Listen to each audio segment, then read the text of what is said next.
क्या आप जानते हैं कि 85% से ज़्यादा लोग कर्म में विश्वास करते हैं, फिर भी कई लोग वास्तव में इसका अर्थ समझने के लिए संघर्ष करते हैं? जो बोओगे वही काटोगे, है ना? लेकिन क्या होगा अगर मैं आपको बताऊं कि इसके अलावा भी बहुत कुछ है? आज हम एक ऑडियो बुक में गोता लगा रहे हैं, जो आपके कार्यों और उनके परिणामों को देखने के तरीके को हमेशा के लिए बदल सकती है। हेलो दोस्तों, मैं आरती चौधरी आपका भगीरथ ऑडियो हब चैनल में स्वागत करती हूं। दोस्तों, अगर आप हमारे चैनल पर नए हों तो हमारे चैनल को सब्सक्राइब करें। धन्यवाद। आइए इस ऑडियो बुक को शुरू करते हैं। अगर आप यहाँ नए हैं तो मुझे आज आपके हमारे साथ जुड़ने पर बहुत खुशी है। हम कर्म के बारे में बात कर रहे हैं, एक ऐसा विचार जो सदियों से चला आ रहा है लेकिन अक्सर गलत समझा जाता है। कर्म सिर्फ कोई रहस्यमय अवधारणा नहीं है, यह एक शक्तिशाली सिद्धांत है जो आपके व्यक्तिगत विकास और रिश्तों को आकार दे सकता है। अगले कुछ मिनटों में मैं जीवन बदलने वाली एक ऑडियो बुक से अंतर्दृष्टि साझा करने जा रही हूं, जो कर्म के सार को तोड़ती है और आप अपने दैनिक जीवन में इसकी शक्ति का उपयोग कैसे कर सकते हैं। मेरा विश्वास करो, यह सिर्फ एक और स्व-सहायता मार्गदर्शिका नहीं है, यह एक पूर्ण मानसिकता परिवर्तन है जो आपके जीवन को बेहतर के लिए बदल सकता है। ठीक है, चलिए शुरू करते हैं। भाग 1, कारण और प्रभाव की अवधारणा को समझना। अगर आपको लगता है कि जो होता है वही होता है, तो आप कर्म के पूरे विचार को समझने लगे हैं। यह बूमरैंग प्रभाव की तरह है, जहां आपके कार्यों और इरादों के परिणाम आपके पास वापस आते हैं। कर्म हमें सिखाता है कि हम जो भी कार्य करते हैं, चाहे वह सकारात्मक हो या नकारात्मक, ब्रह्मांड में एक लहर पैदा करता है। जैसे तालाब में एक कंकड़ गिराने पर लहरें फैलती हैं और अंततः हमारे पास वापस आती हैं। कारण और प्रभाव की अवधारणा कर्म के मूल में है। हम जो भी कार्य करते हैं, उसका प्रभाव न केवल हम पर पड़ता है, बल्कि दूसरों पर और हमारे आसपास की दुनिया पर भी पड़ता है। अगर हम दया और प्रेम फैलाने का विकल्प चुनते हैं, तो वे सकारात्मक ऊर्जाएं किसी न किसी रूप में हमारे पास वापस आएंगी। दूसरी ओर, अगर हम नकारात्मकता और नुकसान के बीज बोते हैं, तो हम उसी तरह के परिणाम की उम्मीद कर सकते हैं। कर्म को समझने के लिए हमें यह पहचानना होगा कि हमारे कार्य अलग-अलग घटनाएं नहीं हैं, बल्कि अस्तित्व के ताने-बाने में बुने हुए धागे हैं। यह एहसास हमें इस बात के प्रति अधिक सचेत होने में मदद करता है कि हमारे विकल्प हमारे जीवन और हमारे आसपास के लोगों को कैसे आकार देते हैं। यह हमें अपने कार्यों की जिम्मेदारी लेने और अपने मूल्यों और आकांक्षाओं के अनुरूप विकल्प चुनने का अधिकार देता है। कर्म के लेंस के माध्यम से कारण और प्रभाव को समझने से हम इस बात की जानकारी प्राप्त करते हैं कि हमारे पिछले विचारों, शब्दों और कर्मों ने हमारी वर्तमान परिस्थितियों को कैसे आकार दिया है। यह आत्मचिंतन और आत्मनिरीक्षण को प्रोत्साहित करता है, क्योंकि हम अपने जीवन में सकारात्मक और नकारात्मक दोनों तरह के पैटर्न की जांच करते हैं और विकास के अवसरों की तलाश करते हैं। कर्म के नियम की उत्पत्ति की खोज हमें आधुनिक समय में इसकी प्रासंगिकता को खोए बिना प्राचीन पूर्वी दर्शन के भीतर इसकी जड़ों में गहराई से ले जाती है। कर्म के नियम की उत्पत्ति पर आगे बढ़ने से हमें आज इसकी प्रासंगिकता पर ध्यान केंद्रित करते हुए इस गहन विषय की ऐतिहासिक पृष्ठभूमि में गहराई से खोज करने की अनुमति मिलती है। भाग 2, कर्म के नियम की उत्पत्ति की खोज। कर्म की चिरकालिक धारणा की उत्पत्ति प्राचीन भारतीय दर्शन में हुई है और इसका पता कारण और प्रभाव के नियम से लगाया जा सकता है। ऐसा माना जाता है कि प्रत्येक क्रिया जीवन के जटिल जाल में कहीं न कहीं एक समान और विपरीत प्रतिक्रिया को भड़काती है। जैसे एक कंकड़ तालाब में लहरें पैदा करता है, वैसे ही आपके शब्द और कार्य ब्रह्मांड को प्रभावित करते हैं। यह समझ कर्म नियम के लिए महत्वपूर्ण है। कर्म की उत्पत्ति हिंदू धर्म और बौद्ध धर्म में पाई जा सकती है, जहां इसे एक मौलिक विश्वास माना जाता है। ऐसा माना जाता है कि इस जीवन काल में हमारे कार्य हमारे पिछले कार्यों से प्रभावित होते हैं और हमारे भविष्य के अनुभवों को आकार देंगे। जन्म, मृत्यु और पुनर्जन्म का चक्र, जिसे संसार के रूप में जाना जाता है, कर्म से जटिल रूप से जुड़ा हुआ है। इन शिक्षाओं के अनुसार सकारात्मक कार्य सकारात्मक परिणामों की ओर ले जाते हैं, जबकि नकारात्मक कार्य नकारात्मक परिणामों की ओर ले जाते हैं। जैसे जैसे आप कर्म की उत्पत्ति में गहराई से उतरते हैं, आपको भारतीय दर्शन के भीतर विभिन्न विचारधाराओं से विभिन्न व्याख्याएं मिलती हैं। कुछ लोग मानते हैं कि कर्म पूर्व निर्धारित और अपरिहार्य है, जबकि अन्य तर्क देते हैं कि हमारे पास स्वतंत्र इच्छा है और हम सचेत विकल्पों के माध्यम से अपने भाग्य को आकार दे सकते हैं। इन मतभेदों के बावजूद एक बात स्पष्ट है, कर्म का नियम एक अनुस्मारक के रूप में कार्य करता है कि हमारे कार्य मायने रखते हैं और अस्तित्व के सभी पहलुओं से जुड़े हुए हैं। अब जब आप समझ गए हैं कि कारण और प्रभाव का नियम आपके अनुभवों को आकार देने में कितनी महत्वपूर्ण भूमिका निभाता है, तो आइए दूसरे पहलू पर नज़र डालें, कर्म में इरादे की भूमिका। अपने विचारों, शब्दों और कर्मों के पीछे अपने इरादों की जांच करके आप इस बात की जानकारी प्राप्त कर सकते हैं कि वे आपके भविष्य के परिणामों को कैसे प्रभावित कर सकते हैं। इरादे और परिणाम के बीच इस संबंध को समझना हमें इस सार्वभौमिक कानून के पीछे के रहस्यों को जानने के करीब लाता है, जिसे हम महसूस भी नहीं करते। भाग 3, कर्म में इरादे की भूमिका, कारण और प्रभाव के जटिल जाल में गहराई से उतरना, यह पता लगाना कि आपके विचारों, शब्दों और कर्मों के पीछे आपके इरादे कैसे तरंगें पैदा करते हैं, जो आपके भविष्य के अनुभवों को आकार देते हैं। कर्म का नियम हमारे कार्यों के परिणामों को निर्धारित करने में इरादे के महत्व पर जोर देता है। आपके हर विचार, आपके द्वारा बोले गए हर शब्द और आपके द्वारा की गई हर क्रिया में एक निश्चित ऊर्जा होती है, जो अंततः आपके पास वापस आएगी। यह केवल इस बारे में नहीं है कि आप क्या करते हैं, बल्कि यह भी मायने रखता है कि आप ऐसा क्यों करते हैं। आपके इरादे आपके कर्म के पीछे प्रेरक शक्ति के रूप में काम करते हैं। यदि आपके इरादे शुद्ध और निस्वार्थ हैं, तो परिणाम आपके और दूसरों के लिए सकारात्मक और लाभकारी होंगे। दूसरी ओर, यदि आपके इरादे अहंकारी इच्छाओं या हानिकारक उद्देश्यों से प्रेरित हैं, तो नकारात्मक परिणाम सामने आएंगे। ऐसा इसलिए है क्योंकि कर्म कारण और प्रभाव के सिद्धांत पर काम करता है। हम दुनिया में जो भी ऊर्जा डालते हैं, वह अंततः किसी न किसी रूप में हमारे पास वापस आएगी।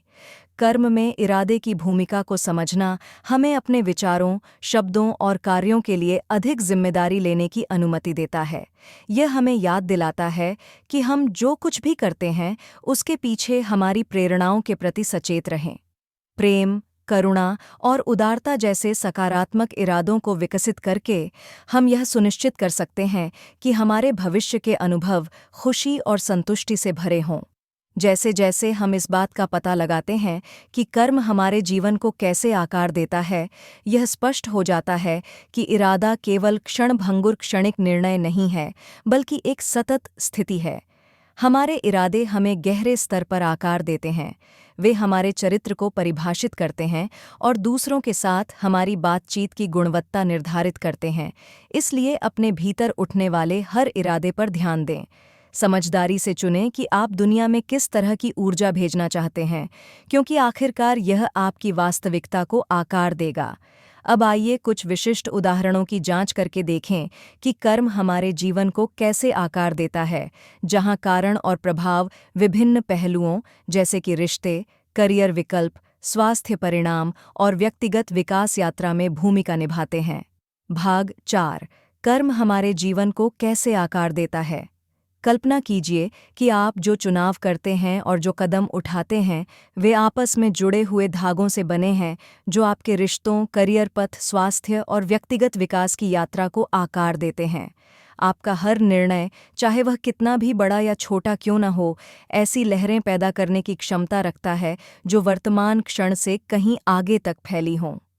कर्म का नियम हमें सिखाता है कि हमारे कार्यों के परिणाम होते हैं, इस जीवन काल में और भविष्य के जीवन में भी। यह एक शक्तिशाली शक्ति है जो हमारे जीवन को इस तरह से आकार देती है जिसका हमें एहसास भी नहीं होता। कर्म कारण और प्रभाव के सिद्धांत पर काम करता है। जिस तरह भौतिकी में हर क्रिया का एक समान और विपरीत प्रतिक्रिया होती है, उसी तरह हम जो भी चुनाव करते हैं, वह घटनाओं की एक श्रृंखला को गति देता है जो अंततः हमारे पास वापस आती है। अगर हम दूसरों के प्रति दया और करुणा के साथ काम करते हैं, तो हम अपने जीवन में भी इसी तरह के सकारात्मक अनुभवों को आकर्षित करने की संभावना रखते हैं। दूसरी ओर, अगर हम दूसरों को नुकसान पहुंचाते हैं या धोखा देते हैं, तो हम किसी समय नकारात्मक परिणामों की उम्मीद कर सकते हैं। कर्म का प्रभाव केवल हमारी बाहरी परिस्थितियों से परे है। यह हमारे आंतरिक अस्तित्व को भी प्रभावित करता है। जब हम ईमानदारी और प्रामाणिकता के साथ काम करते हैं, तो हम खुद को सकारात्मक ऊर्जा के साथ जोड़ते हैं और पूर्णता और खुशी की भावना का अनुभव करते हैं। इसके विपरीत, जब हमारे कार्य स्वार्थ या नकारात्मकता से प्रेरित होते हैं, तो यह हमारे भीतर कलह पैदा करता है और असंतोष या खालीपन की भावनाओं को जन्म देता है। यह समझना कि कर्म हमारे जीवन को कैसे आकार देता है, हमें आत्मचिंतन और विकास का अवसर देता है। अपने कार्यों की जिम्मेदारी लेने और प्रेम और करुणा जैसे उच्च सिद्धांतों के साथ सचेत विकल्प बनाने से हम नकारात्मक पैटर्न से मुक्त हो सकते हैं और अपने लिए अधिक सकारात्मक भविष्य बना सकते हैं। याद रखें कि आज आपके द्वारा लिया गया प्रत्येक निर्णय आपके कल को आकार देने की शक्ति रखता है। जैसे जैसे आप यह समझने में गहराई से उतरते हैं कि कर्म आपके जीवन को कैसे आकार देता है, यह स्पष्ट हो जाता है कि क्रिया और प्रतिक्रिया का एक निरंतर चक्र चल रहा है। यह चक्र अपने आप चलता रहता है, क्योंकि प्रत्येक विकल्प अपने संगत परिणाम की ओर ले जाता है, जो फिर भविष्य की क्रियाओं के लिए एक और विकल्प बिंदु बन जाता है। कारण और प्रभाव के बीच इस अंतर संबंध को पहचानकर आप अपने द्वारा किए गए विकल्पों और उनके आपके जीवन और आपके आसपास के लोगों के जीवन पर पड़ने वाले प्रभाव के बारे में अधिक जागरूक हो सकते हैं। इस जागरूकता के साथ आप अधिक समझदारी और उद्देश्य के साथ क्रिया और प्रतिक्रिया के चक्र को नेविगेट करना शुरू कर सकते हैं। जैसा कि हम क्रिया और प्रतिक्रिया के चक्र पर भाग में जाते हैं, यह विचार करना महत्वपूर्ण है कि एक जीवन काल में हमारे विकल्प भविष्य के अवतारों में कैसे जारी रह सकते हैं, जिससे कर्म आर्ण बनता है जिसे चुकाना होगा। कर्म के इस पहलू को समझने से हमें तत्काल संतुष्टि या अल्पकालिक लाभ से परे देखने की अनुमति मिलती है, क्योंकि हम महसूस करते हैं कि हर विकल्प मायने रखता है, न केवल इस जीवनकाल में, बल्कि समय के माध्यम से हमारी आत्मा की यात्रा के भव्य ताने बाने में भी। भाग 5, क्रिया और प्रतिक्रिया का चक्र। जीवन के जटिल नृत्य में कदम रखें, जहां आपका प्रत्येक विकल्प एक लहर बनाता है जो समय के साथ गूंजती है, आपके भविष्य को आकार देती है और आपके अस्तित्व के धागों को एक साथ बुनती है। क्रिया और प्रतिक्रिया का चक्र कर्म के नियम के केंद्र में है। आप जो भी कार्य करते हैं, चाहे वह शारीरिक, मानसिक या भावनात्मक हो, एक श्रृंखला प्रतिक्रिया शुरू करता है जो अंततः आपके पास वापस आएगी। यह एक तालाब में एक कंकड़ फेंकने और तरंगों को बाहर की ओर फैलते हुए देखने जैसा है, जो उनके रास्ते में आने वाली हर चीज को प्रभावित करता है। कर्म की अवधारणा हमें सिखाती है कि हमारे कार्यों के परिणाम होते हैं। यदि हम दूसरों के प्रति दया और करुणा के साथ कार्य करना चुनते हैं, तो वे सकारात्मक कार्य किसी न किसी रूप में हमारे पास वापस आएंगे। दूसरी ओर, यदि हम क्रूरता या स्वार्थ के साथ कार्य करते हैं, तो हम आगे चलकर नकारात्मक नतीजों की उम्मीद कर सकते हैं। यह चक्र हमारे पूरे जीवन में और मृत्यु के बाद भी जारी रहता है। यह समझना महत्वपूर्ण है कि कर्म दंड या पुरस्कार के बारे में नहीं है, यह केवल कारण और प्रभाव के बारे में है। आज हम जो चुनाव करते हैं, वे हमारे भविष्य के अनुभवों को आकार देते हैं और आध्यात्मिक रूप से विकसित होने के लिए हमें जो सबक सीखने की आवश्यकता है, उसे निर्धारित करते हैं। क्रिया और प्रतिक्रिया के इस चक्र को पहचानकर हम अपने विकल्पों के प्रति अधिक सचेत हो सकते हैं और अपने जीवन में सकारात्मक लहरें पैदा करने का प्रयास कर सकते हैं। जैसे जैसे आप हिंदू धर्म में कर्म को समझने में आगे बढ़ेंगे, आप पाएंगे कि यह प्राचीन दर्शन धर्म, कर्तव्य और मोक्ष जैसी अवधारणाओं के साथ कैसे जुड़ा हुआ है। कर्म केवल एक अमूर्त विचार नहीं है, बल्कि एक मौलिक सिद्धांत है जो हिंदुओं को ज्ञान की ओर उनकी आध्यात्मिक यात्रा पर मार्गदर्शन करता है। तो आइए आगे देखें कि ये अवधारणाएं आपस में कैसे जुड़ी हुई हैं और वे हमारे बारे में और हमारे आसपास की दुनिया के बारे में हमारी समझ को कैसे आकार देती हैं। भाग 6, हिंदू धर्म में कर्म। कर्म एक हिंदू के रूप में आपकी आध्यात्मिक यात्रा को आकार देने, आपको आत्मज्ञान की ओर ले जाने और दुनिया में अपना स्थान समझने में आपकी मदद करने में महत्वपूर्ण भूमिका निभाता है। हिंदू मान्यताओं के अनुसार कर्म कारण और प्रभाव का नियम है, जहां हर क्रिया के परिणाम होते हैं जो आपके भविष्य को प्रभावित करते हैं। ऐसा माना जाता है कि इस जीवन में आपके कार्य आपके अगले जीवन की परिस्थितियों को निर्धारित करेंगे। यह अवधारणा हिंदुओं को नैतिक और धार्मिक जीवन जीने के लिए प्रोत्साहित करती है, क्योंकि वे जानते हैं कि उनके कार्यों के परिणाम होंगे। हिंदू धर्म सिखाता है कि अच्छे कर्म सकारात्मक परिणाम देते हैं, जबकि बुरे कर्म नकारात्मक परिणाम देते हैं। इसलिए हिंदुओं के लिए अपने जीवन के सभी पहलुओं में दया, करुणा और ईमानदारी के साथ कार्य करना महत्वपूर्ण है।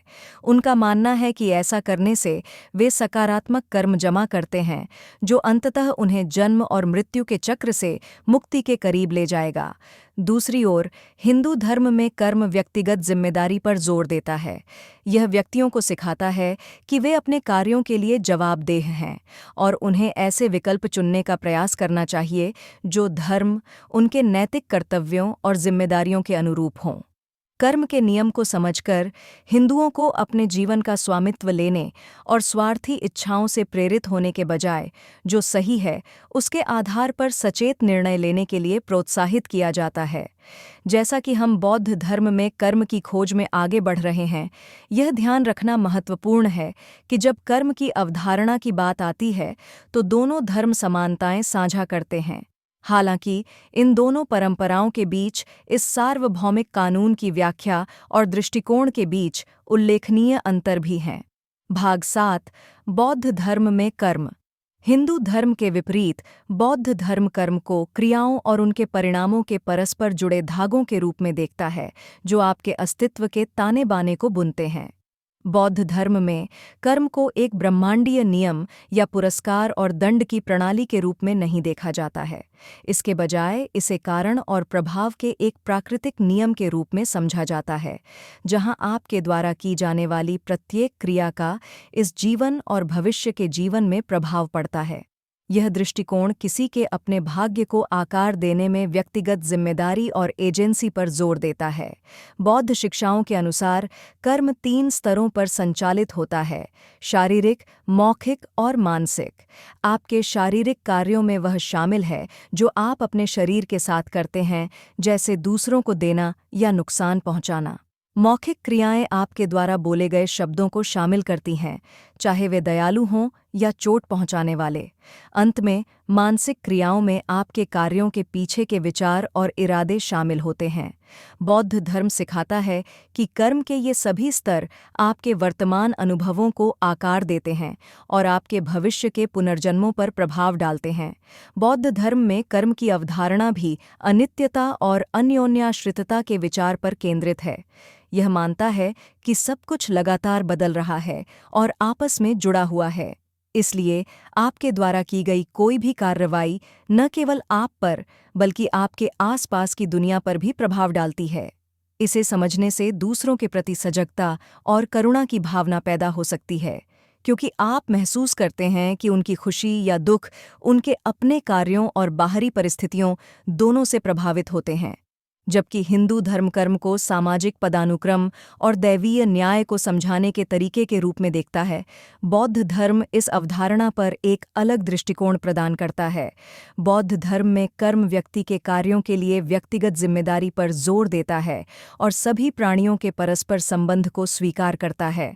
यह समझकर कि हमारे कार्य एक अनित्य दुनिया में खुद को और दूसरों को कैसे प्रभावित करते हैं, हम सकारात्मक बदलाव लाने के लिए ज्ञान और करुणा विकसित कर सकते हैं। कर्म की इस समझ को ध्यान में रखते हुए आइए अब इस गहन सिद्धांत की विभिन्न व्याख्याओं का पता लगाएं। भाग 8, कर्म की विभिन्न व्याख्याएं।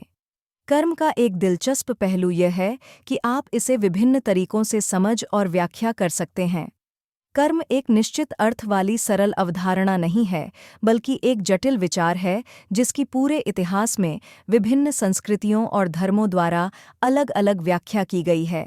कुछ लोग कर्म को ब्रह्मांडीय न्याय के रूप में देखते हैं, जहां अच्छे कार्यों को पुरस्कृत किया जाता है और बुरे कार्यों को दंडित किया जाता है।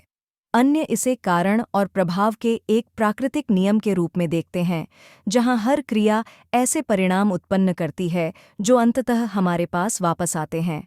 हिंदू धर्म में कर्म को अक्सर इस जीवन और पिछले जन्मों में हमारे कार्यों के संचित परिणाम के रूप में समझा जाता है।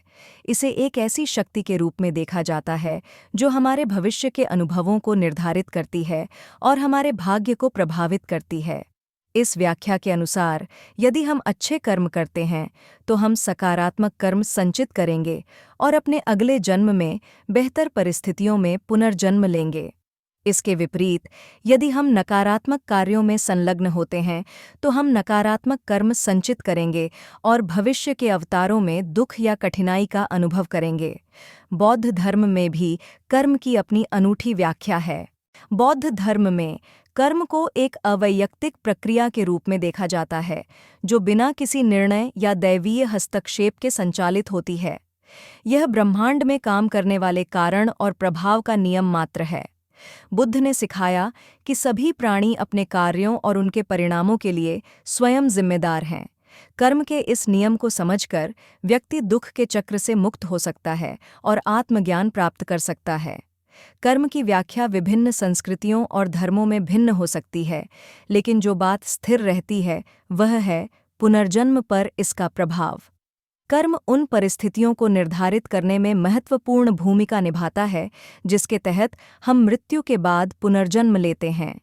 चाहे आप हिंदू धर्म या बौद्ध धर्म या किसी अन्य विश्वास प्रणाली में विश्वास करते हों जो पुनर्जन्म की अवधारणा को शामिल करती है, यह स्पष्ट है कि आपके कार्यों के इस जीवन काल से परे दूरगामी परिणाम होते हैं। इसलिए अपने विकल्पों के प्रति सचेत रहना याद रखें, क्योंकि वे आपके भविष्य के अस्तित्व को आकार देंगे। भाग 9। पुनर्जन्म पर कर्म का प्रभाव। अब जब आपको कर्म की विभिन्न व्याख्याओं की गहरी समझ हो गई है, तो आइए देखें कि कर्म पुनर्जन्म की अवधारणा को कैसे प्रभावित करता है। पुनर्जन्म वह मान्यता है जिसके अनुसार मृत्यु के बाद एक व्यक्ति की आत्मा दूसरे शरीर या रूप में पुनर्जन्म लेती है। कर्म के नियम के अनुसार हमारे वर्तमान जीवन में हम जो कार्य और चुनाव करते हैं, वे हमारे भविष्य के अस्तित्व को निर्धारित करते हैं। इसका मतलब है कि हमारे कार्यों के सकारात्मक या नकारात्मक परिणाम न केवल इस जीवन काल में हमें प्रभावित करते हैं, बल्कि हमारे अगले जन्म में भी जारी रहते हैं। एक पल के लिए कल्पना करें कि आपके द्वारा किए गए प्रत्येक कार्य का एक लहर जैसा प्रभाव होता है, जो न केवल आपके वर्तमान जीवन को प्रभावित करता है, बल्कि आपके भविष्य के जीवन को भी आकार देता है। ठीक इसी तरह कर्म पुनर्जन्म को प्रभावित करता है। विचार यह है कि यदि आप दूसरों के प्रति दया और करुणा का अभ्यास करते हुए एक सदाचारी और धार्मिक जीवन जीते हैं, तो आप सकारात्मक कर्म संचित करेंगे। परिणामस्वरूप जब आप पुनर्जन्म लेते हैं, तो आप आध्यात्मिक विकास में वृद्धि के अवसरों के साथ खुद को अधिक अनुकूल परिस्थितियों में पा सकते हैं। दूसरी ओर, यदि आपके कार्य स्वार्थी या दूसरों के लिए हानिकारक हैं, तो नकारात्मक कर्म संचित होते हैं। अगले जन्मों में यह नकारात्मक ऊर्जा चुनौतीपूर्ण स्थितियों या बाधाओं के रूप में प्रकट हो सकती है। यह ध्यान रखना महत्वपूर्ण है कि ये अनुभव सज्जा के रूप में नहीं हैं, बल्कि सीखने और विकास के अवसर हैं। पुनर्जन्म पर कर्म के प्रभाव को समझना व्यक्ति के कार्यों के लिए व्यक्तिगत जिम्मेदारी के बारे में जागरूकता लाता है। हम जो भी चुनाव करते हैं वह महत्वपूर्ण होता है, क्योंकि यह हमारे कर्म संतुलन में योगदान देता है। यह निर्धारित करता है कि भविष्य के जीवन में हमारा क्या इंतजार है। इसलिए दूसरों के साथ प्यार और सम्मान से पेश आना याद रखें, जबकि करुणा और ईमानदारी के साथ सचेत निर्णय लें। जैसे जैसे हम कर्म के आकर्षक क्षेत्र में आगे बढ़ते हैं, यह स्पष्ट हो जाता है कि इससे निकटता से जुड़ी एक और दिलचस्प अवधारणा है, आकर्षण का नियम। आइए जानें कि ये दो शक्तिशाली ताकतें कैसे आपस में जुड़ती हैं और हमारी वास्तविकताओं को आकार देती हैं। भाग 10। कर्म और आकर्षण का नियम। कल्पना कीजिए कि आपके पास अपनी वास्तविकता को आकार देने और अपने जीवन में अपनी इच्छा के अनुसार सब कुछ आकर्षित करने की अविश्वसनीय शक्ति है। कर्म का नियम हमें सिखाता है कि हमारे कार्यों के सकारात्मक और नकारात्मक दोनों तरह के परिणाम होते हैं। यह अवधारणा आकर्षण के नियम के साथ साथ चलती है, जो कहता है कि समान समान को आकर्षित करता है। इन सिद्धांतों को समझकर और उन्हें अमल में लाकर आप अपने सपनों को साकार कर सकते हैं और प्रचुरता से भरा जीवन बना सकते हैं। कर्म और आकर्षण का नियम आपस में जुड़े हुए हैं, क्योंकि वे दोनों हमारे विचारों, विश्वासों और कार्यों की शक्ति पर जोर देते हैं। जब हम ब्रह्मांड में सकारात्मक ऊर्जा भेजते हैं, तो हम सकारात्मक अनुभवों और अवसरों को अपनी ओर आकर्षित करते हैं। दूसरी ओर, यदि हम नकारात्मकता पर ध्यान देते हैं या हानिकारक व्यवहार करते हैं, तो हम अनिवार्य रूप से अपने जीवन में और अधिक नकारात्मकता को आकर्षित करेंगे। यह याद रखना महत्वपूर्ण है कि आकर्षण का नियम तत्काल परिणाम या जादुई समाधान की गारंटी नहीं देता है। इसके लिए निरंतर प्रयास और मानसिकता में बदलाव की आवश्यकता होती है। सकारात्मक विचारों को विकसित करके, कृतज्ञता का अभ्यास करके, सफलता की कल्पना करके और अपने लक्ष्यों के प्रति प्रेरित कार्रवाई करके आप खुद को प्रचुरता के कंपन के साथ जोड़ सकते हैं। जैसे जैसे आप यह समझना शुरू करते हैं कि कर्म और आकर्षण का नियम एक साथ कैसे काम करते हैं, आपको एहसास हो सकता है कि आपके जीवन में कुछ पैटर्न या परिस्थितियां पिछले कार्यों या विश्वासों का परिणाम हैं। नकारात्मक कर्म से मुक्त होने में किसी भी हानिकारक पैटर्न या सीमित विश्वास को स्वीकार करना शामिल है, जो आपको वह आकर्षित करने से रोक रहा है जो आप वास्तव में चाहते हैं। पुराने घावों को दूर करके, खुद को और दूसरों को माफ करके और सकारात्मकता और विकास के साथ जुड़े सचेत विकल्प बनाकर आप नकारात्मक चक्रों से मुक्त हो सकते हैं और प्यार, खुशी और प्रचुरता से भरी एक नई वास्तविकता बना सकते हैं। अब आइए जानें कि कर्म को समझना हमें नकारात्मक पैटर्न से मुक्त होने में कैसे मदद कर सकता है। भाग 11। नकारात्मक कर्म से मुक्त होना।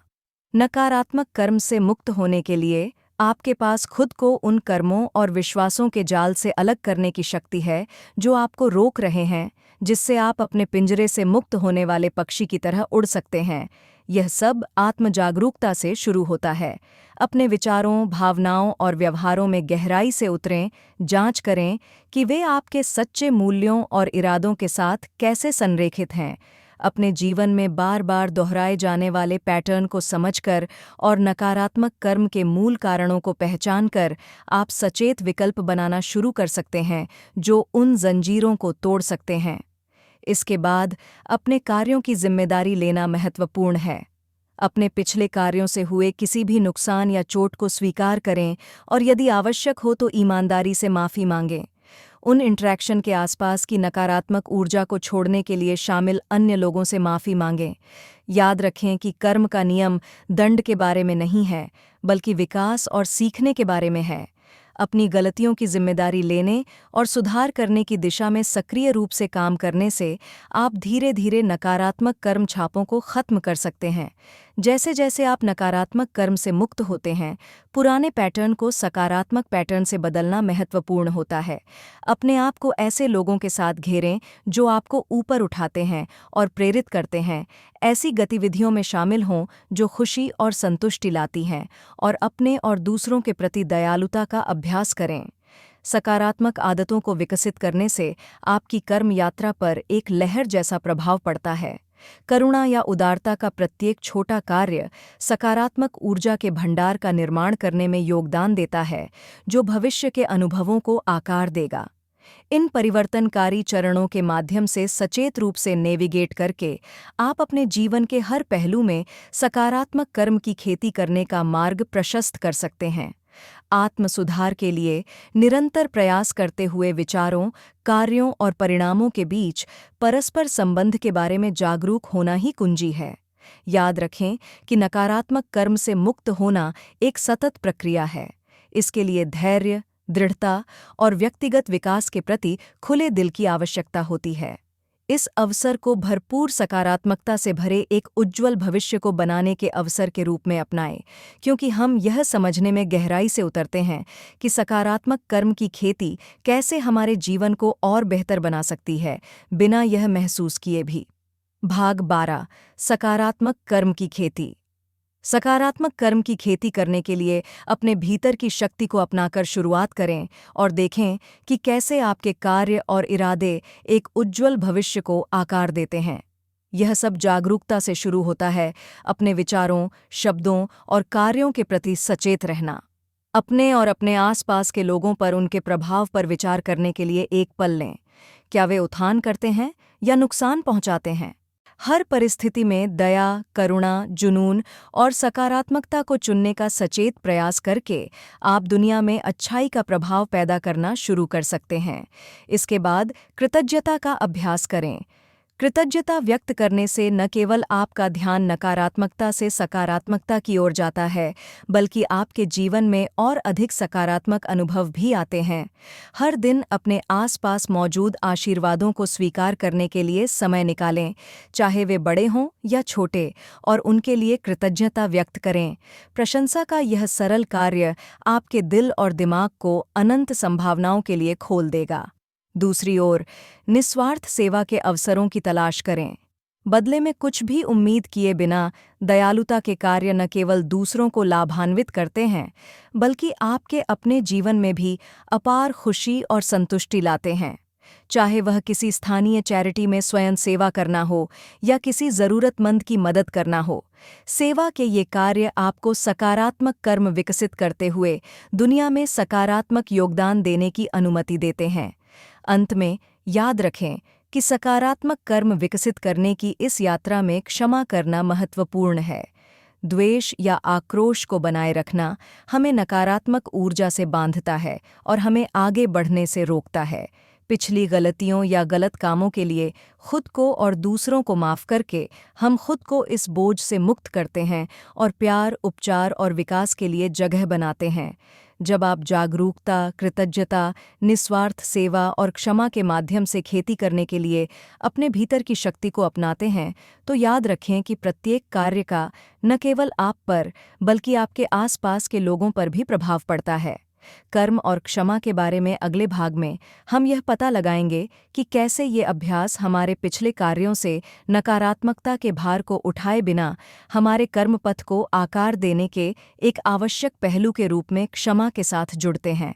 भाग 13, कर्म और क्षमा।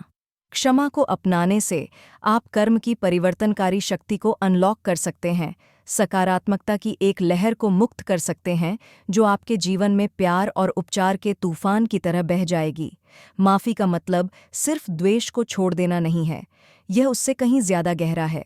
जब आप किसी ऐसे व्यक्ति को माफ़ करते हैं जिसने आपके साथ गलत किया है, तो आप खुद को क्रोध और आक्रोश के बंधन से मुक्त करते हैं। यह आपको खुले दिल और स्पष्ट दिमाग के साथ आगे बढ़ने की अनुमति देता है, जिससे नए अवसरों और अनुभवों के लिए जगह बनती है। दूसरों को माफ़ करना हमेशा आसान नहीं होता, खासकर तब जब उनके द्वारा दिया गया दर्द बहुत गहरा हो। हालांकि यह याद रखना ज़रूरी है कि माफ़ी उनके कामों को माफ़ या बहाना नहीं बनाती। इसके बजाय यह खुद को उस नकारात्मक ऊर्जा से मुक्त करने के बारे में है जो क्रोध और कड़वाहट को बनाए रखने के साथ आती है। दूसरों को माफ़ करके आप नकारात्मकता के चक्र को तोड़ते हैं और अपने जीवन में सकारात्मक ऊर्जा के प्रवाह के लिए जगह बनाते हैं। जब आप बदला लेने या द्वेष रखने के बजाय माफ़ी चुनते हैं, तो आप कर्म के नियम के जरिए अपने भाग्य को आकार देने में सक्रिय रूप से भाग ले रहे होते हैं। हमारे द्वारा किए गए कार्यों के सकारात्मक और नकारात्मक दोनों तरह के परिणाम होते हैं। माफ़ी चुनकर आप करुणा और समझ के बीज बो रहे हैं जो आपके पास वापस उसी तरह से आएंगे। जैसा कि महात्मा गांधी ने एक बार कहा था, कमज़ोर कभी माफ़ नहीं कर सकते, माफ़ी मजबूत लोगों का गुण है। माफ़ी को अपनाने के लिए ताकत और साहस की ज़रूरत होती है, लेकिन इससे बहुत ज़्यादा लाभ मिलता है। व्यक्तिगत विकास और आत्मसुधार की दिशा में अपनी यात्रा के हिस्से के रूप में माफ़ी को अपनाकर आप खुद को कर्म की शक्ति के साथ इस तरह से जोड़ते हैं जो आपके जीवन को नई ऊंचाइयों पर ले जा सकता है। क्षमा के माध्यम से हम खुद को उन विषाक्त भावनाओं से मुक्त करते हैं जो हमें दबाती हैं और हमें अपने आध्यात्मिक पथ पर आगे बढ़ने से रोकती हैं। इसलिए जैसे जैसे हम आगे बढ़ते हैं कि कर्म व्यक्तिगत विकास में कैसे भूमिका निभाता है, जैसे जैसे हम कर्म और व्यक्तिगत विकास पर चर्चा करने के लिए आगे बढ़ते हैं, हम आगे यह पता लगाते हैं कि हमारे वर्तमान निर्णयों के अनपेक्षित परिणामों का विश्लेषण करके हमारे भविष्य पर हमारे कार्यों का क्या प्रभाव पड़ता है। भाग 14 कर्म और व्यक्तिगत विकास। अब जब आप समझ गए हैं कि कर्म और क्षमा कैसे आपस में जुड़े हुए हैं, तो आपके व्यक्तिगत विकास में कर्म की भूमिका का पता लगाने का समय आ गया है। कर्म केवल आपके कार्यों के परिणामों को प्राप्त करने के बारे में नहीं है, यह विकास और आत्म सुधार के अवसर भी प्रस्तुत करता है। आपके द्वारा किया गया प्रत्येक कार्य, आपके द्वारा सोचा गया प्रत्येक विचार एक ऊर्जा उत्पन्न करता है जो आपकी कर्म यात्रा में योगदान देता है। कर्म का नियम हमें सिखाता है कि हम अपने कार्यों और उनके परिणामों के लिए स्वयं जिम्मेदार हैं। इसका मतलब है कि यदि आप दयालुता, करुणा और ईमानदारी जैसे सकारात्मक कार्यों में संलग्न हैं, तो आप अपने जीवन में सकारात्मक ऊर्जा को आकर्षित करेंगे। दूसरी ओर, दूसरों के प्रति छल, लालच या नुकसान जैसे नकारात्मक कार्य नकारात्मक परिणाम लाएंगे। इस अवधारणा को समझकर आप व्यक्तिगत विकास के लिए कर्म को एक उपकरण के रूप में उपयोग कर सकते हैं। जब आप अपने जीवन के अनुभवों को आकार देने में कर्म की शक्ति के बारे में जागरूक हो जाते हैं, तो यह आत्मचिंतन और आत्म सुधार के लिए उत्प्रेरक बन जाता है। आप अपने विचारों और व्यवहारों पर अधिक सावधानी से सवाल उठाना शुरू कर देते हैं, क्योंकि आप जानते हैं कि उनका आपके पास वापस आने वाली चीज़ों पर सीधा प्रभाव पड़ता है। यह बढ़ी हुई जागरूकता आपको सकारात्मकता और विकास के साथ जुड़े सचेत विकल्प बनाने में मदद करती है। व्यक्तिगत विकास में कर्म की भूमिका को अपनाने के लिए पिछली गलतियों से सीखने और उनकी जिम्मेदारी लेने के लिए खुलेपन की आवश्यकता होती है। यह आत्मनिरीक्षण को प्रोत्साहित करता है और आपको अपने जीवन में उन पैटर्न की जांच करने के लिए प्रेरित करता है जो आपको अपनी पूरी क्षमता तक पहुंचने से रोक सकते हैं। परिणाम स्वरूप, कर्म के नियम द्वारा निर्देशित सचेत कार्यों के माध्यम से व्यक्तिगत विकास एक सतत प्रक्रिया बन जाती है, जहां प्रत्येक अनुभव सीखने और विकसित होने के अवसर के रूप में कार्य करता है। जैसा कि हम आत्मज्ञान और आत्मखोज की ओर अपनी व्यक्तिगत यात्रा पर कर्म के कामकाज को समझने में गहराई से उतरते हैं, यह पहचानना महत्वपूर्ण है कि यह सार्वभौमिक नियम दूसरों के साथ हमारे संबंधों को कैसे प्रभावित करता है। अगला खंड यह पता लगाएगा कि कर्म का नियम दोस्तों, परिवार के सदस्यों, रोमांटिक भागीदारों, हमारे जीवन भर संपर्क में आने वाले किसी भी व्यक्ति के साथ हमारे संबंधों को कैसे प्रभावित करता है। तो आइए अब अपना ध्यान रिश्तों में कर्म की भूमिका पर केंद्रित करें और पता लगाएं कि हमारे कार्य और इरादे हमारे द्वारा बुने गए संबंधों के जाल में कैसे तरंगें पैदा करते हैं। भाग 15 रिश्तों में कर्म की भूमिका। जब आप कर्म की शक्ति को अपनाते हैं, तो आपके रिश्ते आपके द्वारा उनमें डाली गई ऊर्जा का प्रतिबिंब बन जाते हैं। कर्म हमें सिखाता है कि हमारे द्वारा की गई हर कार्रवाई के परिणाम होते हैं, और यह दूसरों के साथ हमारी बातचीत पर भी लागू होता है। अगर आप अपने रिश्तों को प्यार, दया और सम्मान के साथ निभाते हैं, तो बदले में आपको भी वही मिलेगा। दूसरी ओर, अगर आप लगातार झूठ बोलने या दूसरों से छेड़छाड़ करने जैसे नकारात्मक व्यवहार करते हैं, तो आप खुद को ऐसे लोगों से घिरा हुआ पा सकते हैं जो ऐसा ही करते हैं। यह याद रखना जरूरी है कि कर्म सज़ा या इनाम के बारे में नहीं है, यह बस कारण और प्रभाव के बारे में है। हम अपने रिश्तों में जो ऊर्जा लगाते हैं, वह किसी न किसी रूप में हमारे पास जरूर वापस आएगी। इसलिए अगर आप दूसरों के साथ स्वस्थ और संतोषजनक संबंध बनाना चाहते हैं, तो अपने कार्यों और इरादों के प्रति सचेत रहना जरूरी है। दूसरों के साथ वैसा ही व्यवहार करें जैसा आप चाहते हैं कि आपके साथ किया जाए, और सतही बातचीत के बजाय वास्तविक संबंध बनाने का प्रयास करें। कर्म हमें यह भी याद दिलाता है कि रिश्तों में अपनी खुशी के लिए हमारी अपनी जिम्मेदारी है। आने वाली किसी भी कठिनाई या चुनौती के लिए दूसरों को दोष देने के बजाय एक कदम पीछे हटें और सोचें कि आपके अपने कार्यों ने स्थिति में कैसे योगदान दिया हो सकता है। किसी भी संघर्ष या गलतफहमी में अपने हिस्से की जिम्मेदारी लेते हुए आप उनसे सीख सकते हैं और एक व्यक्ति के रूप में विकसित हो सकते हैं। जब हम अपने रिश्तों में कर्म की शक्ति को अपनाते हैं तो हम ऊर्जा का एक सकारात्मक चक्र बनाते हैं, जहां प्रेम और करुणा पनपती है। यह याद रखना कि हर क्रिया के परिणाम होते हैं, हमें अपने संबंधों को बेहतर बनाने में मदद करता है। जैसे जैसे हम रिश्तों में कर्म की भूमिका को समझने में गहराई से जाते हैं, वैसे वैसे हम रिश्तों में कर्म की भूमिका को समझने में गहराई से जाते हैं। आइए सामूहिक चेतना पर इसके प्रभाव का पता लगाएं। भाग 16, कर्म और सामूहिक चेतना।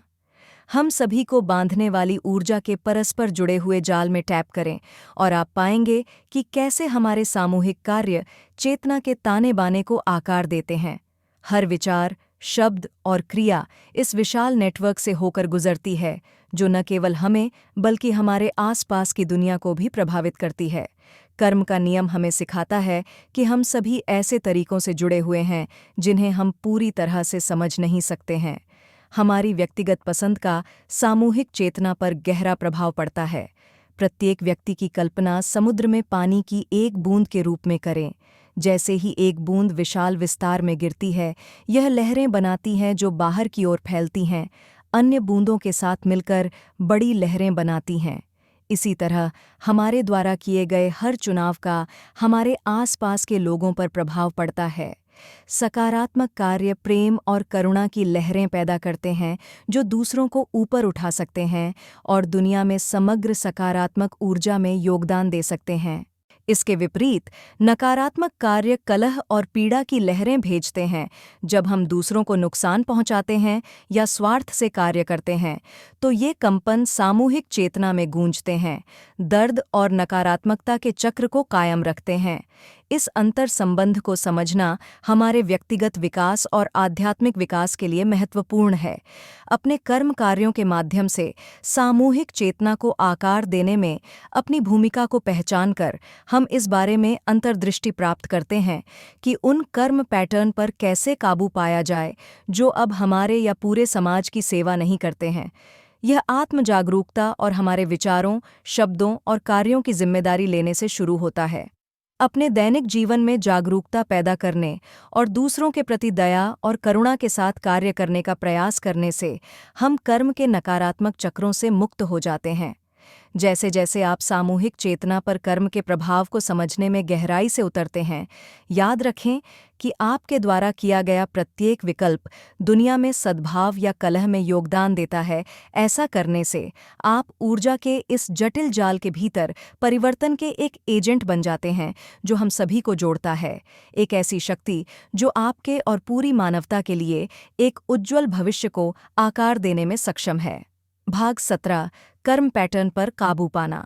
अपनी स्वयं की आत्म जागरूकता में गहराई से उतरें और अपने विचारों, शब्दों और कर्मों की जिम्मेदारी लें, क्योंकि आप नकारात्मक कर्म पैटर्न से मुक्त होने का प्रयास करते हैं जो अब आपके या पूरे समाज के लिए काम नहीं करते हैं।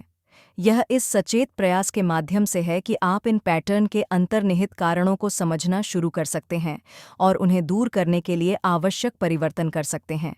इन पैटर्न को बनाने में अपनी भूमिका को स्वीकार करके आप अपने भाग्य के निर्माता बनने के लिए खुद को सशक्त बनाते हैं। जैसे ही आप आत्मखोज की इस यात्रा पर निकलते हैं, यह पहचानना आवश्यक है कि नकारात्मक कर्म पैटर्न से मुक्त होने के लिए आंतरिक कार्य और बाहरी कार्रवाई दोनों की आवश्यकता होती है। इसका मतलब है कि ईमानदारी और करुणा के साथ अपने विश्वासों, दृष्टिकोणों और व्यवहारों की जांच करना। किसी भी डर या असुरक्षा का सामना करने के लिए तैयार रहें जो आपको सकारात्मक बदलाव को अपनाने से रोक सकता है। अपने विचारों, शब्दों और कार्यों को प्रेम, दया और ईमानदारी के साथ संरेखित करने की दिशा में हर दिन छोटे छोटे कदम उठाएं। जब आप कर्म पैटर्न पर काबू पाने की इस प्रक्रिया से गुजरते हैं, तो याद रखें कि विकास अक्सर चुनौतियों के साथ आता है। ऐसे समय हो सकते हैं जब पुरानी आदतें फिर से उभर आती हैं या रुकावटें आती हैं। इन पलों को आगे सीखने और विकास के अवसरों के रूप में अपनाएं, बजाय इसके कि वे आपको हतोत्साहित करें। अपने कर्म की जिम्मेदारी लेते हुए और नकारात्मक पैटर्न से मुक्त होने की दिशा में सक्रिय रूप से काम करते हुए अपने जैसे सोच वाले व्यक्तियों या आध्यात्मिक अभ्यासों से सहायता प्राप्त करके अपने परिवर्तन के मार्ग पर प्रतिबद्ध रहें। आप न केवल खुद को लाभान्वित कर रहे हैं, बल्कि चेतना के सामूहिक विकास में भी योगदान दे रहे हैं। जैसे जैसे एक व्यक्ति आध्यात्मिक रूप से विकसित होता है, यह एक लहर जैसा प्रभाव पैदा करता है, जो दूसरों को भी ऐसा करने के लिए प्रेरित कर सकता है। व्यक्तिगत विकास की दिशा में आपके प्रयास मानवता की सामूहिक चेतना के समग्र कंपन को बढ़ाने में महत्वपूर्ण भूमिका निभाते हैं। कर्म और आध्यात्मिक विकास के बारे में हमारे अगले खंड पर चलते हुए यह पहचानना महत्वपूर्ण है कि नकारात्मक कर्म पैटर्न से मुक्त होना हमारी आध्यात्मिक यात्रा का एक अभिन्न अंग है। यह समझकर कि हमारे कार्य, हमारे अनुभवों और हमारे आसपास के लोगों को किस प्रकार प्रभावित करते हैं, हम स्वयं को गहन आध्यात्मिक विकास और परिवर्तन की संभावना के लिए खोल देते हैं।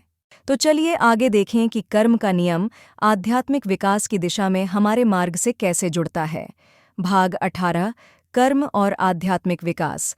सचेत कार्यों की परिवर्तनकारी शक्ति को अपनाएं और देखें कि कैसे आपका आध्यात्मिक विकास आपके सामने प्रकट होता है, आपकी आत्मा के भीतर एक जीवंत अग्नि प्रज्वलित करता है।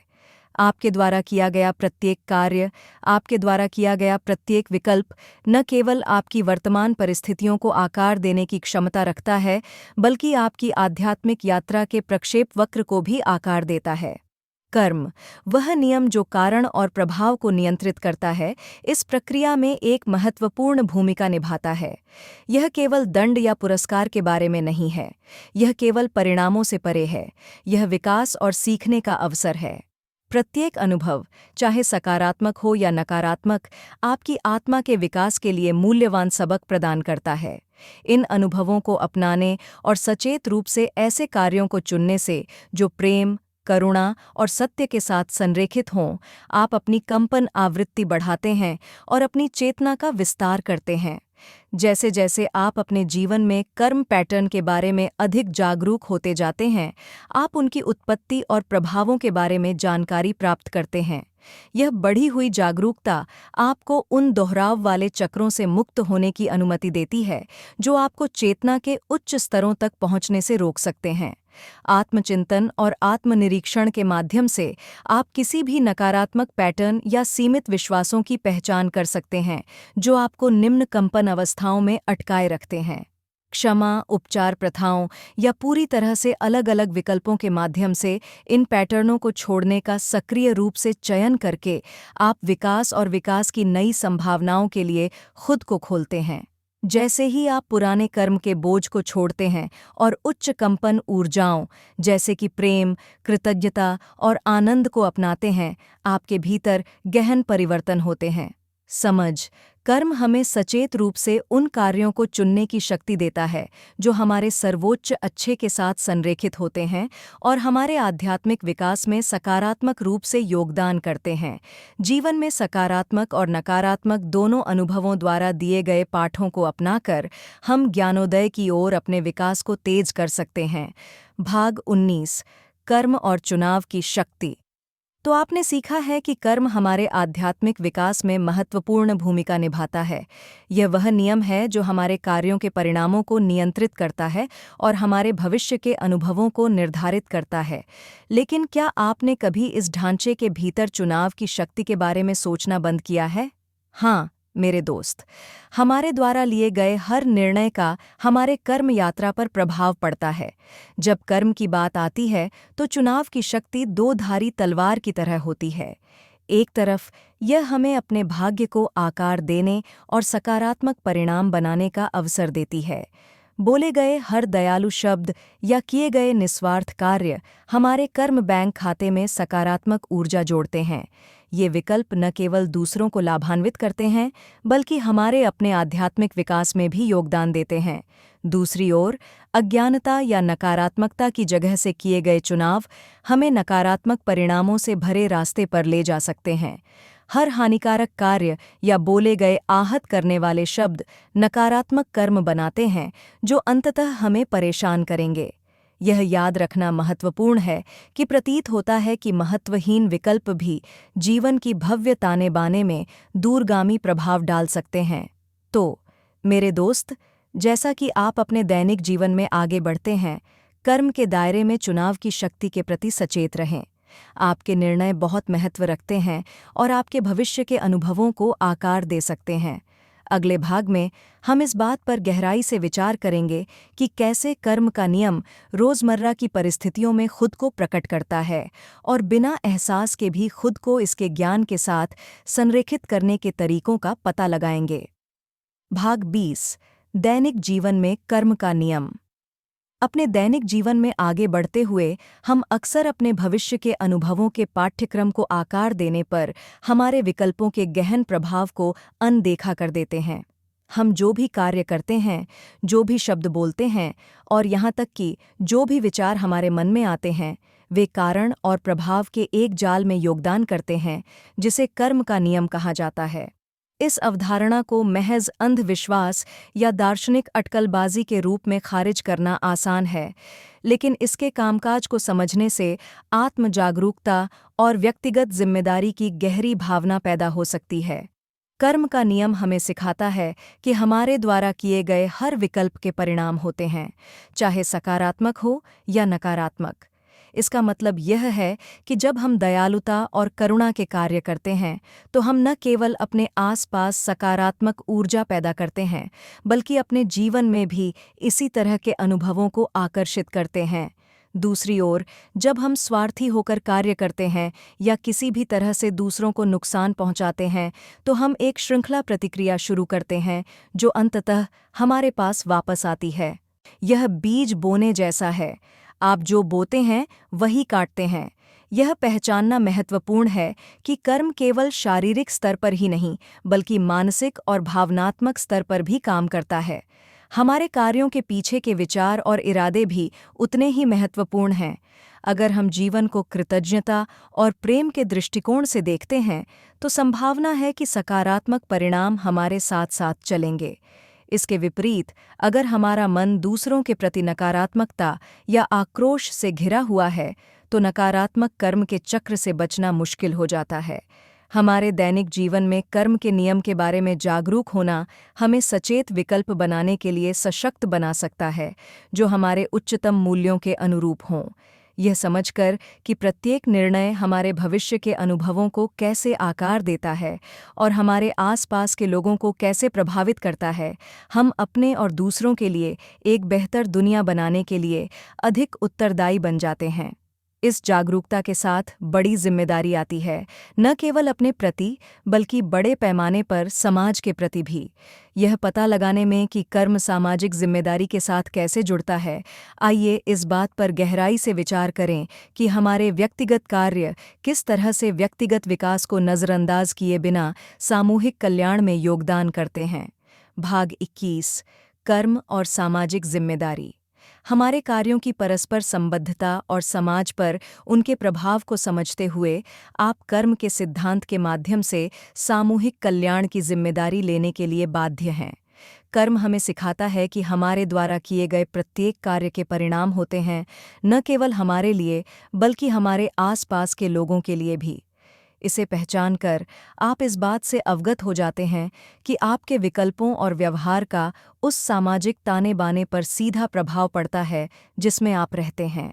सामाजिक कल्याण की जिम्मेदारी लेने का मतलब है यह विचार करना कि आपके कार्य दूसरों को कैसे प्रभावित करते हैं और समाज में सद्भाव और सकारात्मकता को बढ़ावा देने के लिए सचेत विकल्प बनाना। इसके लिए दूसरों के प्रति सहानुभूति और करुणा के साथ साथ अपने स्वयं के व्यवहार के लिए जवाबदेही की भावना की आवश्यकता होती है। जब आप समझते हैं कि आपके कार्य सामूहिक भलाई में योगदान दे सकते हैं या उसे कम कर सकते हैं, तो यह स्पष्ट हो जाता है कि नैतिक रूप से जीना केवल एक व्यक्तिगत विकल्प नहीं है, बल्कि एक नैतिक दायित्व है। सामाजिक जिम्मेदारी के संबंध में कर्म के सिद्धांत को अपनाने से आप इस बात से अधिक अवगत हो जाते हैं कि आपके शब्द और कार्य समाज में कैसे फैलते हैं।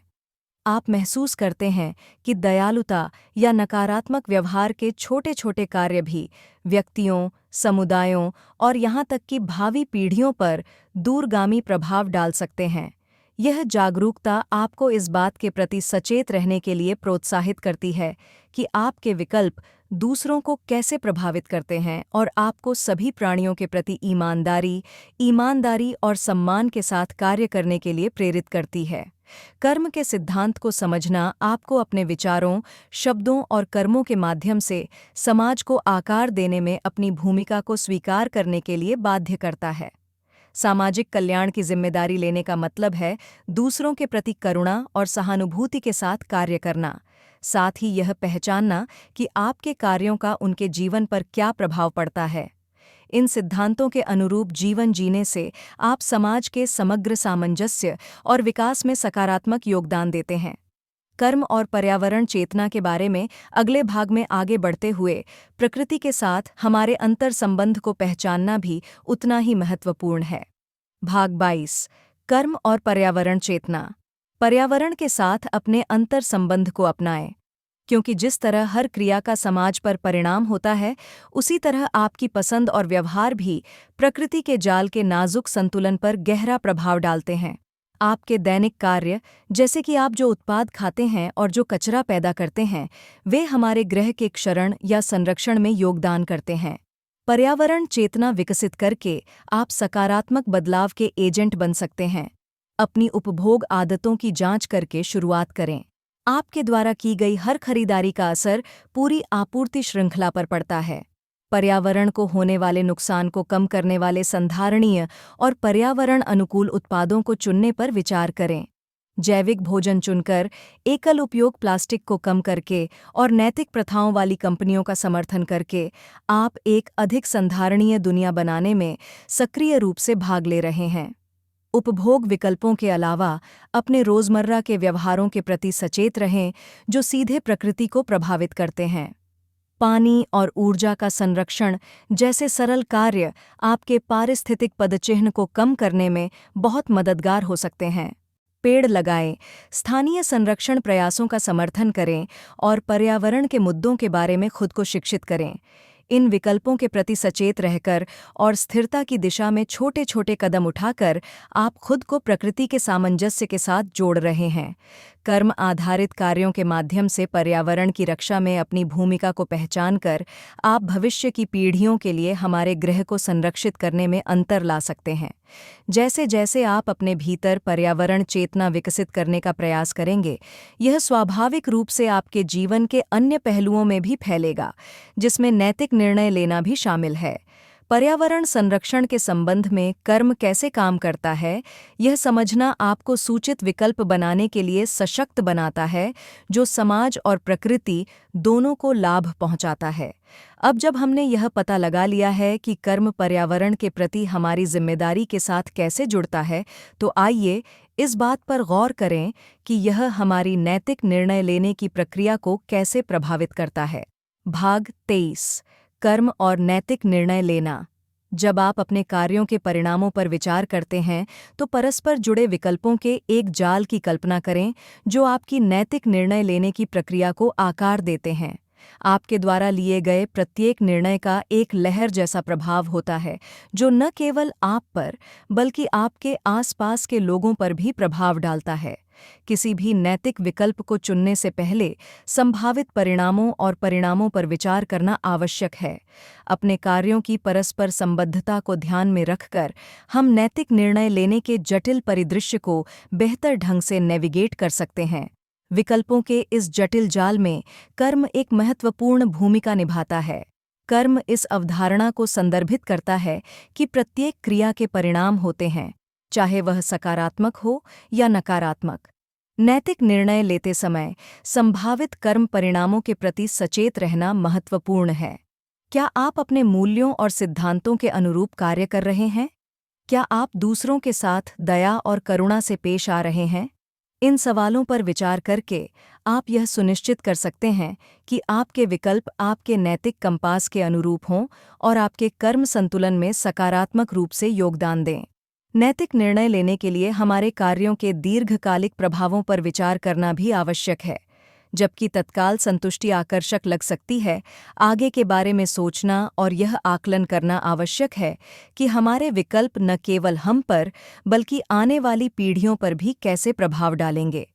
नैतिकता पर अधिक समग्र दृष्टिकोण अपनाकर हम ऐसे निर्णय ले सकते हैं जो स्थिरता को बढ़ावा दें और हमारे समुदायों में सकारात्मक बदलाव लाएं।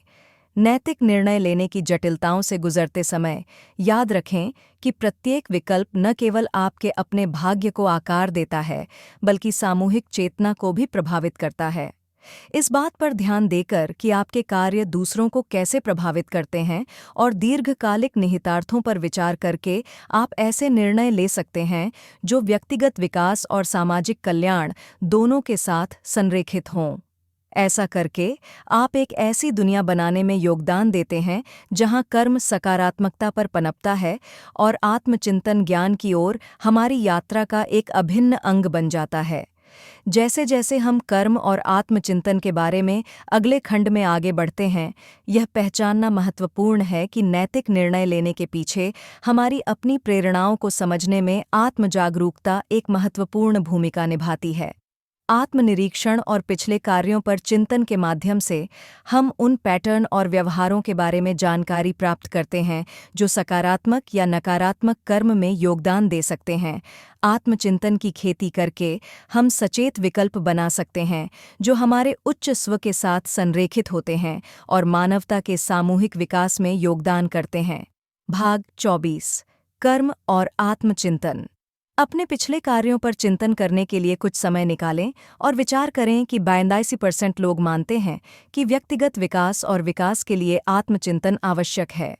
रोज़मर्रा की जिंदगी की उथल-पुथल में फंस जाना आसान है, लेकिन कुछ समय रुककर अपने अंदर झांकने से आपकी सेहत पर गहरा असर पड़ सकता है। आत्मचिंतन आपको अपने विकल्पों, व्यवहारों और इरादों की जांच करने की अनुमति देता है, जिससे आपको अपनी गलतियों से सीखने और भविष्य में बेहतर निर्णय लेने का अवसर मिलता है। जब आप आत्मचिंतन में संलग्न होते हैं, तो आप अपने कार्यों का खुद पर और दूसरों पर पड़ने वाले प्रभाव को समझना शुरू करते हैं। आप अपने व्यवहार में पैटर्न या आवर्ती विषयों को नोटिस करना शुरू कर सकते हैं, जो या तो आपकी समग्र खुशी में सकारात्मक या नकारात्मक रूप से योगदान करते हैं। इन पैटर्न के बारे में जागरूक होने से आप सचेत रूप से सकारात्मक व्यवहार को सुदृढ़ करने का विकल्प चुन सकते हैं, जबकि उन लोगों को बदलने पर सक्रिय रूप से काम कर सकते हैं जो अब आपके काम नहीं आते हैं या आपके मूल्यों के अनुरूप नहीं हैं। आत्मचिंतन स्वयं और दूसरों के प्रति सहानुभूति और करुणा को बढ़ावा देने में भी मदद करता है। जैसे जैसे आप अपने स्वयं के संघर्षों और चुनौतियों के बारे में जानकारी प्राप्त करते हैं, आपके आसपास के लोगों के अनुभवों से जुड़ना आसान हो जाता है। यह समझ दूसरों के साथ अधिक सार्थक संबंध बनाने के साथ साथ व्यापक मानवीय अनुभव के भीतर एकता की अधिक भावना की अनुमति देती है। तो आज अपने पिछले कार्यों पर चिंतन करने के लिए एक पल निकालें। विचार करें कि उन्होंने आज आपको कैसे आकार दिया है और वे कल आपको कैसे आकार दे सकते हैं। कर्म की शिक्षाओं को अपनाने का अर्थ है यह स्वीकार करना कि प्रत्येक क्रिया के सकारात्मक और नकारात्मक दोनों तरह के परिणाम होते हैं। प्रतिबिंब के माध्यम से आत्म जागरूकता विकसित करके आप अपने आप को सचेत विकल्प बनाने के लिए सशक्त बनाते हैं, जो कर्म के सिद्धांतों, दया, करुणा और व्यक्तिगत विकास में निहित विकल्पों के साथ संरेखित होते हैं। भाग 25 कर्म की शिक्षाओं को अपनाना। अपना दिल खोलो और कर्म की परिवर्तनकारी शक्ति को करुणा, समझ और व्यक्तिगत विकास से भरे जीवन की ओर ले चलो। कर्म की शिक्षाओं को अपनाने का मतलब है यह पहचानना कि हमारे द्वारा किए गए हर कार्य के परिणाम होते हैं, न केवल इस जीवन काल में बल्कि भविष्य के जीवन काल में भी। यह हमारे विकल्पों में अधिक सावधान और जानबूझकर बनने का निमंत्रण है, क्योंकि हमारे पास अपने भाग्य को आकार देने की शक्ति है। कर्म हमें सिखाता है कि जो होता है वही होता है। हम दुनिया में जो ऊर्जा डालते हैं वह अंततः हमारे पास वापस आ जाएगी। यह समझ सशक्त और विनम्र दोनों हो सकती है।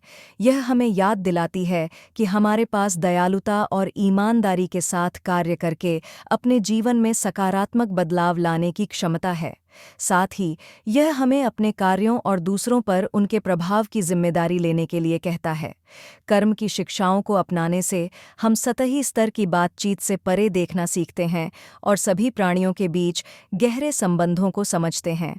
हम यह पहचानना शुरू करते हैं कि हम जिस भी व्यक्ति से मिलते हैं वह अपनी अनूठी यात्रा पर होता है, अपनी चुनौतियों और जीत का सामना करता है। यह जागरूकता हमारे भीतर सहानुभूति और करुणा को बढ़ावा देती है, जिससे अधिक सार्थक संबंध और परस्पर जुड़ाव की भावना बढ़ती है। कर्म को अपनाने से व्यक्तिगत विकास को भी बढ़ावा मिलता है, क्योंकि यह हमें अपने पिछले कार्यों पर चिंतन करने और आगे बढ़ने के लिए सचेत विकल्प बनाने के लिए आमंत्रित करता है। यह हमें अपने व्यवहार के पैटर्न की जांच करने के लिए प्रेरित करता है, सकारात्मक और नकारात्मक दोनों, और विचार करें कि वे हमारे मूल्यों और आकांक्षाओं के साथ कैसे संरेखित हैं। आत्मचिंतन के माध्यम से हम उन क्षेत्रों की पहचान कर सकते हैं जहां सुधार की आवश्यकता है और खुद के बेहतर संस्करण बनने की दिशा में प्रयास कर सकते हैं। कर्म की शिक्षाओं को अपनाने के लिए अपना दिल खोलना आपको करुणा, समझ और व्यक्तिगत विकास से भरे जीवन की ओर ले जा सकता है। अपने कार्यों के परिणामों को पहचानकर और उनकी जिम्मेदारी लेते हुए हम अपने जीवन और अपने आसपास के लोगों के जीवन में सकारात्मक बदलाव के एजेंट बन जाते हैं। इसलिए निर्णय लेना छोड़ दें, सहानुभूति विकसित करें, अपने विकल्पों में सावधानी बरतें, क्योंकि कर्म के ज्ञान को अपनाने के माध्यम से आप अपने जीवन को बदल सकते हैं और अधिक दयालु और परस्पर जुड़ी दुनिया में योगदान दे सकते हैं। तो आपने कर्म के नियम और यह हमारे जीवन को कैसे आकार देता है, इसके बारे में सब कुछ जान लिया है। अब आप समझ गए होंगे कि हर क्रिया का एक परिणाम होता है और उन परिणामों को निर्धारित करने में इरादे की अहम भूमिका होती है। यह सोचना दिलचस्प है कि कैसे हमारे चुनाव पूरे ब्रह्मांड में एक लहर जैसा प्रभाव पैदा कर सकते हैं, जिसका असर न केवल हम पर बल्कि हमारे आसपास की दुनिया पर भी पड़ता है। लेकिन यहाँ विडंबनापूर्ण मोड़ है। भले ही हम यह सब जानते हैं, फिर भी हम अक्सर उनके संभावित कार्मिक प्रभावों पर विचार किए बिना निर्णय लेते हैं। हम जीवन की आपाधापी में फंस जाते हैं और रुककर इस बात पर विचार करना भूल जाते हैं कि क्या हमारे कार्य हमारे मूल्यों के अनुरूप हैं। यह ऐसा है मानो हम कारण और प्रभाव के एक अंतहीन चक्र में फंस गए हैं और एक ही पैटर्न को बार बार दोहरा रहे हैं। तो मेरे दोस्त, अब कर्म की शिक्षाओं को पूरी तरह से अपनाने का समय आ गया है। तो बातों को समेटने के लिए आइए हम जो सीखा है उसे फिर से दोहराते हैं। कर्म केवल दंड और पुरस्कार के बारे में नहीं है, यह इरादे, हमारे कार्यों के प्रभाव और क्षमा की शक्ति के बारे में है। इन सिद्धांतों को समझकर हम अपने जीवन को अधिक जागरूकता और इरादे के साथ आगे बढ़ा सकते हैं। यदि हम सकारात्मक कार्यों और शुद्ध इरादों पर ध्यान केंद्रित करते हैं, तो हम न केवल अपने लिए बल्कि अपने आसपास के लोगों के लिए भी दया और प्रेम से भरा जीवन बना सकते हैं। याद रखें, ऑडियो बुक अंतर्दृष्टि का खजाना है, जो आपको इन पाठों को अपने दैनिक जीवन में लागू करने में मदद कर सकता है। अब मुझे आपसे सुनना अच्छा लगेगा। कर्म के बारे में आपके क्या विचार हैं? क्या आपके पास कोई ऐसा अनुभव है जिसने आपको अपने कार्यों और उनके परिणामों पर पुनर्विचार करने के लिए मजबूर किया है? नीचे अपनी टिप्पणियां दें और अगर आपको यह वीडियो मददगार लगा तो मेरे अन्य वीडियो देखना सुनिश्चित करें, जहां हम और अधिक जीवन परिवर्तनकारी सामग्री पर चर्चा करते हैं। लाइक करना और अधिक के लिए सब्सक्राइब करना न भूलें। देखने के लिए धन्यवाद और मैं अगली बार आपसे मिलूंगी।